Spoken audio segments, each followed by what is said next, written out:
ce qui nous a réunis aujourd'hui, c'est de dire que depuis 1960 à nos jours, le PACAO n'a pas bénéficié d'infrastructures dignes de son nom, sauf cette arène 6 ou arène 4 qui je peux dire que c'est une nécessité générale. C'est pour cela que le PACAO a eu cela.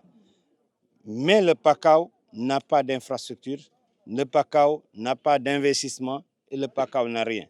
Donc aujourd'hui, à côté de nos élus locaux, les maires qui sont là, que ce soit les maires, que ce soit les conseils départementaux, que ce soit les chefs de village, tout le monde réuni avec les braves femmes qui sont là, ont un seul mot d'ordre, que le PACAO est oublié.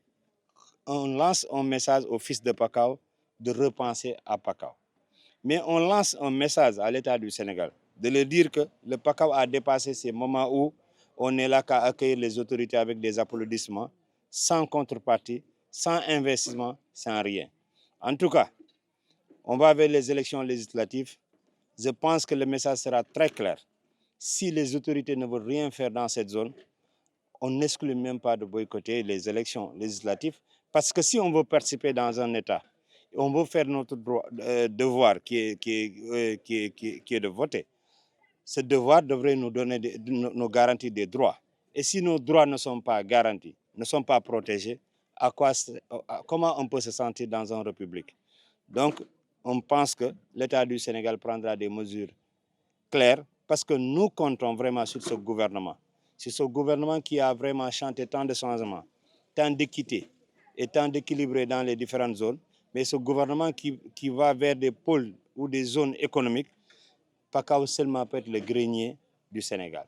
L'ensemble des maires et des fils de ressortissants du PACAO qui sont là aujourd'hui pour magnifier d'abord cette rencontre, cette initiative, cette belle initiative, mais également pour donner leur point de vue et leur engagement à accompagner la population, mais accompagner également l'État dans la mise en œuvre, en tout cas dans la réhabilitation de ce pont.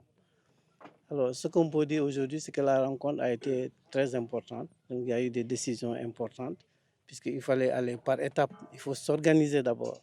Et nous sommes à l'étape organisation. Donc, on va mettre en place un comité qui va préparer une grande rencontre au cours de laquelle peut-être on va parler du pont, mais également après ce barrage-là, quelles sont les activités socio-économiques à mettre en place.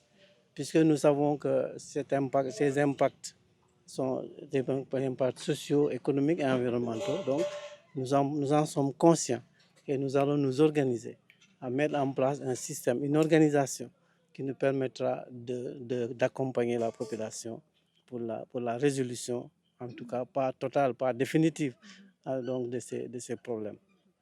Nous demandons solennellement au président de la République, M. Bassirou Diomaye Faye, à son premier ministre Ousmane Sonko, mais aussi au ministre de l'Hydraulique, Cheikh Tidiane Dièye, et à l'ensemble des autorités du Sénégal, que vraiment, aujourd'hui, nous demandons solennellement que ce barrage-là soit rétabli dans les plus brefs délais.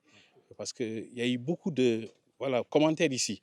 Mais en tant que responsable, nous avons demandé aux gens de calmer le jeu en attendant de voir plus clair. Et je crois que, comme l'a dit le président Boubacar Konta, ce que les autres font, on peut le faire. Mais si on ne le fait pas, on va donner du temps au temps. Donc en donnant du temps au temps, il ne faut pas que les gens pensent que nous ne sommes pas en mesure de régler notre problème. Mais nous voulons régler notre problème autrement. Et je crois que les autorités nous trouveront sur cette solution pacifique qu'on pense qui est bénéfique pour tout le monde.